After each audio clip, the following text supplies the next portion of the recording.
Rain didn't just fall on Busan that night. It erased it.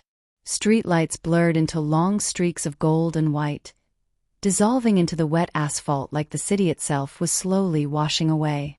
Cars moved slower than usual, their headlights trembling through the storm. Even the noise of the city felt distant, like everything had been turned down just enough to make silence louder. Dr. Bo Ram noticed it, but only vaguely. He was already halfway through crossing the street when something made him stop. Not a sound. Not a movement. Something harder to explain.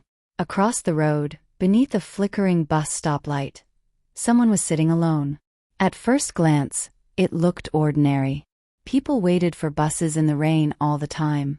It was normal. Routine. Ignorable. Bo Ram almost kept walking. Almost. Then the light flickered again. And in that brief moment of brightness, he saw her clearly. A woman. Sitting perfectly still. Not checking for buses. Not adjusting her position. Not reacting to the cold rain soaking through her clothes. She wasn't even trying to stay dry. Her arms were wrapped tightly around a faded backpack, pressed against her chest. Not on her back. Not beside her. Held. Like it mattered more than breathing. Bo Ram slowed down without realizing it. Something about her didn't match the environment. People in situations like this usually moved, shifted, fidgeted, reacted. But she didn't. It was as if stillness was something she had learned, practiced, mastered. Then he noticed her breathing. Slow. Controlled. Too controlled. Like even sleep wasn't allowed to fully take over.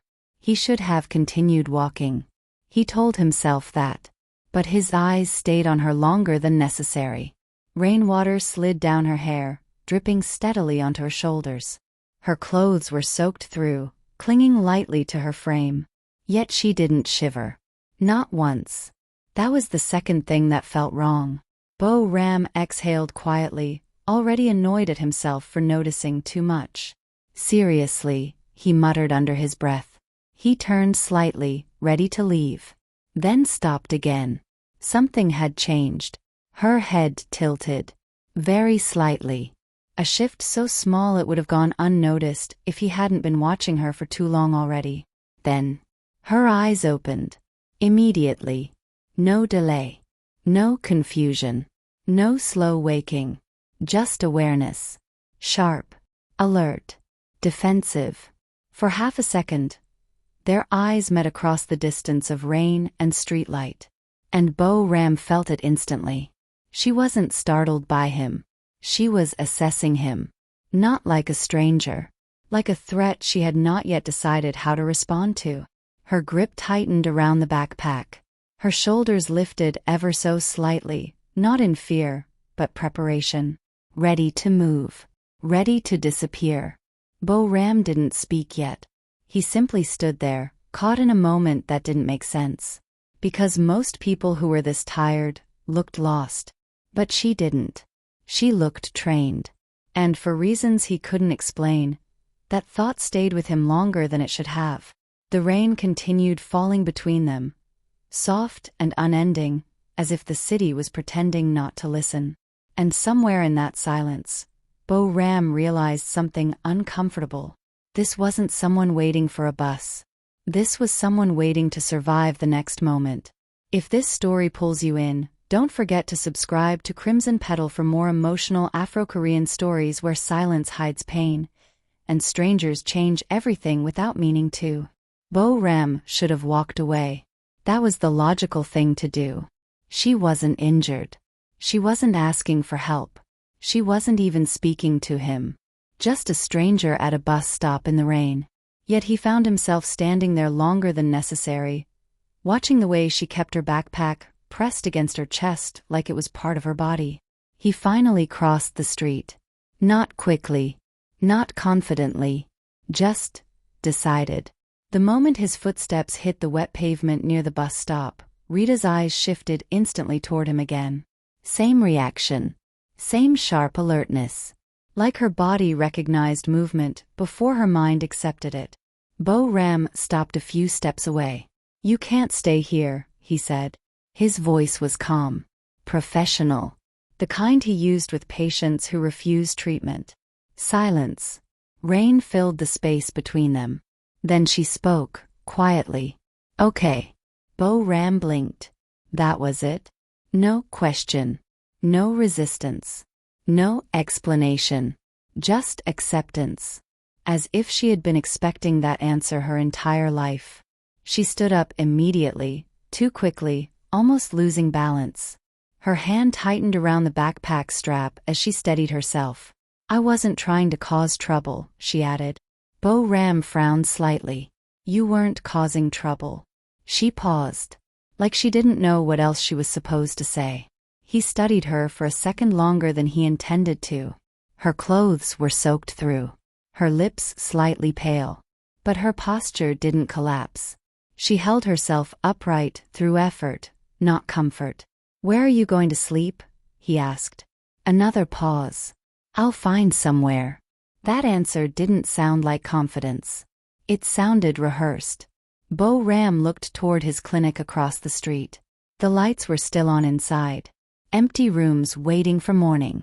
Something about her standing there in the rain made him uncomfortable in a way he couldn't explain logically. He sighed. One night, he said. She looked up immediately. What? You can stay at the clinic. Just tonight. The words came out before he fully considered them. Her expression changed instantly. Not relief. Not gratitude. Caution. No, she said quickly. Bo Ram raised an eyebrow. No. I'm fine. You were sleeping outside in a storm. I've done worse. That sentence landed heavier than it should have. Bo Ram didn't respond immediately. Instead, he studied her more carefully now. Not as a stranger, but as something inconsistent with his understanding of normal behavior. Just one night, he repeated. Rita hesitated. Her fingers tightened again around the backpack strap, as if letting go would mean accepting something she didn't trust. Just tonight? She asked finally. Bo Ram nodded once. Just tonight. A long pause followed. Then, slowly, she gave a small nod. Okay. But she didn't move right away. She just stood there at the edge of the bus stop light, as if waiting for the decision to be taken back. As if she didn't fully believe people meant what they said. And Bo Ram realized something he didn't like. She wasn't unsure about the offer. She was unsure about kindness existing without a price. Morning in the clinic arrived too normally. Sunlight slipped through the blinds in soft lines, touching the white walls, the chairs in the waiting room. The desk where everything always returned to order. It looked like nothing unusual had ever happened there. That was the first strange thing Bo Ram noticed. Because last night didn't feel like nothing. It felt like something had entered the space and left quietly without permission. Rita was gone. No sound. No message. No sign. The room she had slept in was exactly how it had been left by a careful hand. Blanket folded neatly. Pillow centered. Chair pushed back. Too neat. Too intentional. Bo Ram stood at the doorway for a moment longer than necessary, staring at the empty space. Then he exhaled. Of course, he muttered. People left. That was normal. Still, his eyes lingered on the room as if waiting for something to contradict that logic. Hours passed. Patients came in. Consultations continued. Paperwork stacked. Life resumed its usual rhythm. But Bo Ram found himself distracted more than once. At one point, without any real reason, he opened the CCTV system. Not because he was worried. At least that's what he told himself. The footage loaded. Grainy night view of the clinic interior. Empty hallways. Quiet rooms. Dim lighting. Then, Rita. Sleeping on the small bed. Still holding the backpack even in sleep. Bo Ram leaned back slightly in his chair. Nothing unusual yet. She turned once. Pulled the blanket closer. Normal movements. He almost closed the video. Almost. Then the timestamp changed. 2:13 a.m. Rita suddenly sat up. Bo Ram paused. She looked around the room, slowly. Not like someone waking up. Like someone checking rules. As if the room itself had instructions she needed to confirm. She stood. Walked carefully. Then stopped when a small bottle of water near the bed tipped over and rolled slightly. A few drops spilled onto the floor. Her reaction was immediate. Too immediate. Panic crossed her face. Not loud, not dramatic, but controlled fear. She knelt down quickly, opened her backpack, pulled out tissues, and started wiping. Again. And again. Even after the floor was already clean. Bo Ram frowned slightly. Why is she? He didn't finish the sentence. Because she wasn't done yet. At 3:17 a.m., Rita returned to the bed slowly, sat down, and pulled something from her backpack. A small folded photograph. She stared at it for a long time. Then, very faintly, her expression changed. A smile. Small. Controlled. Fragile. Then it disappeared. Tears followed immediately, but silently. No sound. No shaking. No collapse. Just quiet falling tears like she had trained even her pain to stay inside boundaries. Bo Ram leaned forward without realizing it. Rita's lips moved slightly. He rewound the footage. Watched again. Her voice barely visible. I said I'd survive. Bo Ram froze. He replayed it once more. Then stopped the video completely. The screen went still. But he didn't. Because suddenly, the question wasn't where she had gone. It was what she was surviving from, when no one was watching. Bo Ram told himself he had already forgotten her. That was the sensible thing to do. People appeared in life, briefly all the time. Patients, strangers, moments that didn't need meaning attached to them. He had built his life on that idea. Keep things contained. Keep things moving. But that didn't explain why his eyes kept drifting to the empty bus stop on his way home. Or why, without thinking, he slowed down when passing places she might have been. 3 days passed like that. Normal. Predictable. Uneventful. Until late afternoon, when he stepped into a convenience store 2 streets from the clinic. The automatic doors slid open with a soft mechanical sound.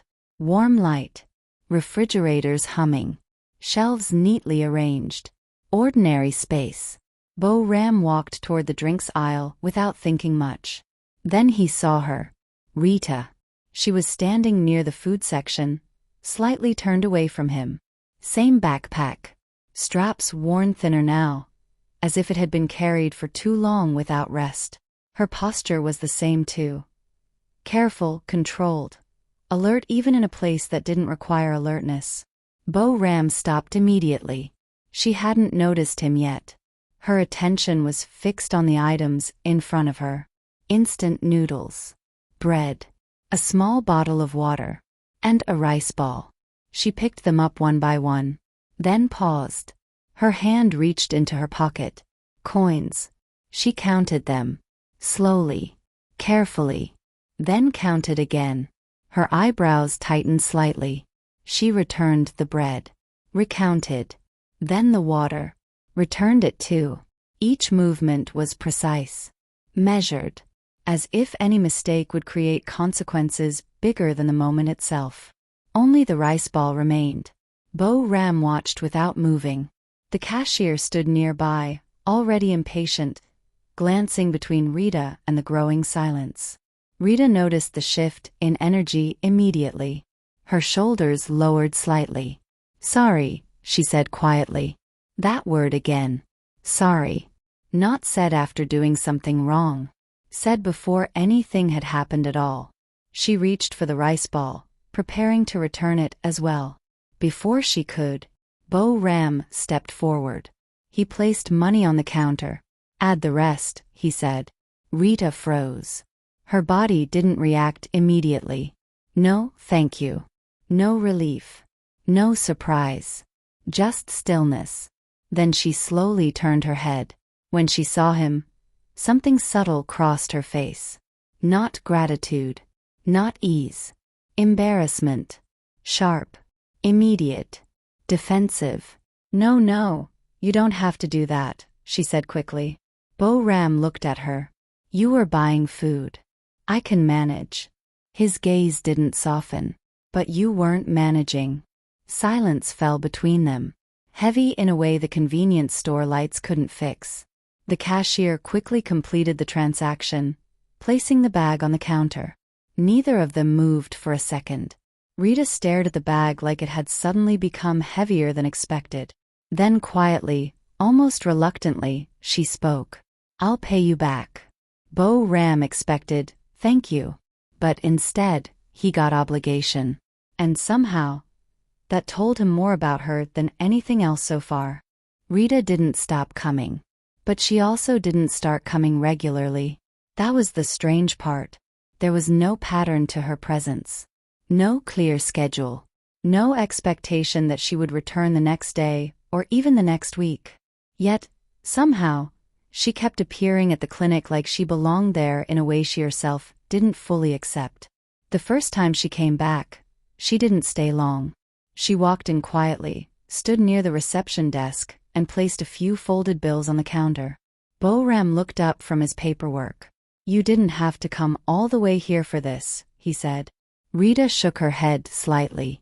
A debt is still a debt. Then, before the conversation could continue, a patient called for help with forms. An elderly woman struggled at the front desk, confused and frustrated. Rita looked between the woman and Bo Ram. Then, without asking, she walked over. Can I help you? She asked gently. The woman relaxed almost immediately. Please. And just like that, Rita sat beside her and began explaining each line slowly, carefully, as if she had done it 100 times before. Bo Ram watched from a distance. Something about it didn't fit his understanding of strangers. Most people avoided involvement. Rita moved toward it. Over the next days, she kept returning. Sometimes she helped organize files without being told. Sometimes she cleaned small corners of the clinic while waiting for nothing in particular. Sometimes she just sat beside patients who looked nervous and said nothing at all. Only her presence was enough to calm them. At first, Bo Ram thought it was coincidence. Then repetition turned it into pattern, and pattern into discomfort. Because people started noticing her. A child who usually cried before injections stopped crying when Rita was nearby. An elderly man who complained about everything suddenly began smiling during treatment. A patient once asked, confused, "Where is the girl who sits here?" Another returned the next day and said, "The clinic feels different when she's here." Bo Ram didn't like that word. Different. It suggested change he hadn't authorized. But he couldn't deny it. The clinic was changing. It felt less tight, less cold, less mechanical. Even the air seemed less heavy. One afternoon, Bo Ram stood near the hallway, watching Rita fold paper into small shapes for a child who was laughing too loudly for a hospital environment. She was smiling too. Not forced. Not careful. Just present. And for a moment, Bo Ram realized something unsettling. It wasn't just that she was helping people. It was that people were starting to wait for her, as if her absence would leave something missing. Later that day, he noticed something else. Rita always brought food with her. A sandwich, bread, sometimes noodles. But no matter how often she carried it, he had never once seen her eat. Bo Ram started watching her differently after that. Not openly. Not in a way anyone could notice. But quietly, between patients, between paperwork, between moments when the clinic looked ordinary again. Rita always arrived with something in her hands. Sometimes a small paper bag. Sometimes food wrapped in plastic. Sometimes just a bottle of water. Always something that suggested she had plans for herself.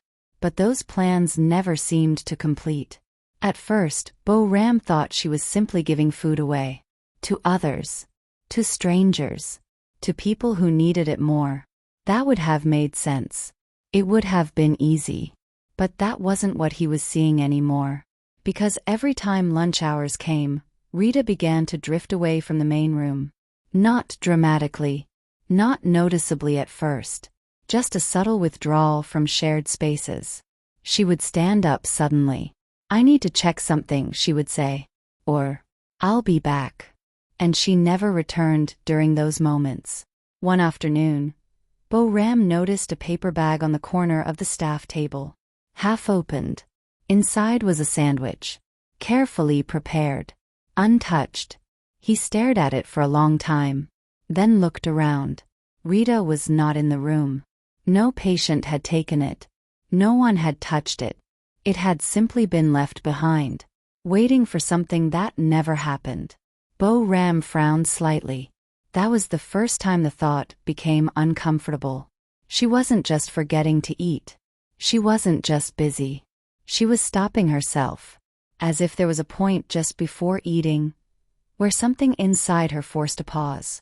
That evening, the clinic grew quieter earlier than usual. Rain returned outside, soft and steady, pressing against the windows like a slow breath.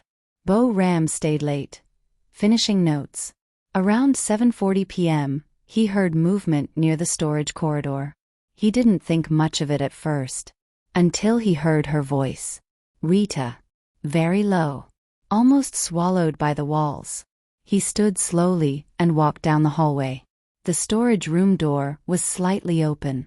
Light spilled out in a thin line. Bo Ram stopped before stepping inside. Inside, Rita stood alone, holding the same sandwich from earlier. Still wrapped. Still untouched. She stared at it for a long time. Her hands tightened slightly around the packaging, then loosened, then tightened again, like she was negotiating with something no one else could see. Bo Ram watched without interrupting. Then, finally, she spoke. Softly. "I can't." 2 words. Not refusal. Not explanation. Restriction. Like the sentence didn't belong to her, but was being repeated through her. She lowered the sandwich back into the bag carefully, almost respectfully, as if even rejecting it required precision. Then she closed her eyes for a moment. A breath in. A breath out. And when she opened them again, her expression had already reset. Calm. Composed. Careful. She stepped out of the storage room, and almost saw him. Bo Ram stepped back into the corridor just in time, letting her pass without noticing. But he didn't move afterward. He just stood there in the quiet hallway, staring at the door she had left open. Because now he understood something worse than hunger. She wasn't choosing not to eat. She was obeying something that didn't allow her to. Bo Ram told himself he was only observing. That was what doctors did. Observe. Assess. Respond when necessary. But Rita had stopped fitting into anything that felt medical or simple. After the storage room incident, she returned to her usual rhythm at the clinic the next day. Same smile. Same careful greetings. Same quiet movement through spaces like she was trying not to disturb the air itself. But something had changed.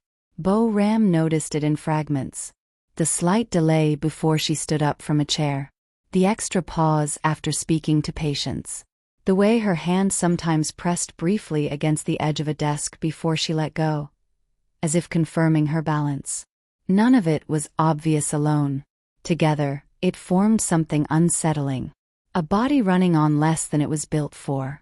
That afternoon, the clinic grew busy again. A child with fever. A man waiting for results. A woman arguing with paperwork she didn't understand. Phones ringing. Chairs shifting. The normal noise of a place that never fully rested. Rita moved through it all as usual. Helping. Translating. Smiling. But Bo Ram noticed she was no longer eating during breaks. Not even pretending. At 6:18 p.m., she said she needed water and left the main room. He didn't think much of it at first. 5 minutes passed. Then 10. Something inside him tightened without permission. He stood up. Walked to the hallway. Empty. Front entrance. Empty. Back exit. Open, but still empty. The rain had started again outside. Heavier now, pressing against the building like a warning. Bo Ram stepped out. And that was when he saw her. Rita was sitting on the ground beside the clinic wall. Back pressed against cold concrete. Backpack clutched tightly to her chest. Her head tilted slightly forward. Breathing uneven. Not fast. Not panicked. Just wrong. Like her body was continuing out of habit instead of strength. Bo Ram moved quickly. Rita. Her eyes lifted slowly. For a moment, she tried to smile. That automatic expression she used with everyone. But it didn't fully form. "Oh, doctor." Her voice was thin. Almost distant. He crouched immediately beside her. "What happened?" She didn't answer right away. Her fingers tightened around the backpack strap instead, as if letting go would mean something worse than collapsing. Bo Ram noticed her lips were dry, her skin pale under the dim light, her shoulders too still for someone trying to stay upright. "Did you eat today?" he asked sharply. Silence. That silence answered more clearly than words.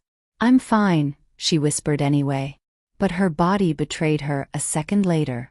Her grip loosened. Her balance slipped. And before she could fully fall, Bo Ram caught her.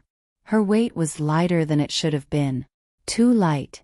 And in that moment, as rain fell harder around them, Bo Ram finally understood. This wasn't exhaustion anymore. This was a body slowly giving up on permission to continue.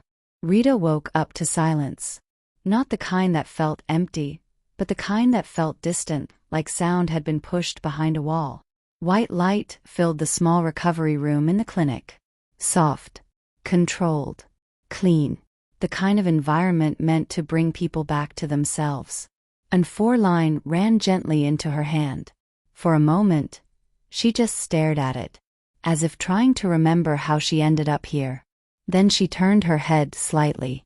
Bo Ram was sitting nearby. Still. Watching. Not like a doctor checking a patient. Like someone who had stopped pretending this was just another case. "You fainted," he said quietly. Rita blinked slowly. "Sorry." The word came out automatically. Conditioned. Bo Ram exhaled through his nose, not angry. Just tired in a deeper way. "Don't say that." Silence followed. Rita shifted slightly, but her body responded slowly, as if it was still negotiating whether it was allowed to move freely. "I didn't mean to cause trouble," she added anyway. Bo Ram stood up. This time, he didn't move away. He stepped closer instead. "You keep saying that," he said. Rita's eyes drifted to the ceiling. Avoiding him. Avoiding everything. Bo Ram continued, voice lower now. "But I've been watching you." That made her look at him briefly. Not defensive. Just cautious. "I thought you were just struggling to survive here," he said. A pause. "But that's not what this is." Rita's fingers tightened slightly against the blanket. Bo Ram's gaze didn't leave her. "You're following rules no one else can see." Something in her expression shifted at that. Very small. But real. Like a crack forming in something tightly sealed for a long time. Outside. Rain tapped gently against the window. Rita swallowed once. Then spoke, barely above a whisper. "I learned them a long time ago." Bo Ram didn't interrupt. "When you don't need anything," she continued slowly, "no one can use it against you." A breath. "When you don't eat, you don't become a problem." Another pause. "When you don't take up space, you don't get removed from it." Her voice didn't rise. It didn't break loudly. It just existed. Heavy in its quietness. Bo Ram sat back down. Not as a doctor. Not as someone trying to fix. Just someone finally listening without interruption. "That's not survival," he said softly. Rita closed her eyes for a moment. "I know," she replied. And for the first time, there was no apology in her voice. Only truth. A long silence filled the room after that. Not uncomfortable. Not empty. Just still. Rita eventually drifted back into sleep. This time, her arms were not wrapped around her backpack. It sat beside her bed instead, untouched. For the first time in a long time, she wasn't holding on. Bo Ram stayed by the window, watching the rain ease into early morning light. And he understood something that didn't feel like resolution. Only awareness. She hadn't been saved. She had simply stopped obeying something that was slowly erasing her. If this story moved you, don't forget to subscribe to Crimson Petal for more emotional Afro-Korean stories filled with hidden pain, healing, and unforgettable human connections.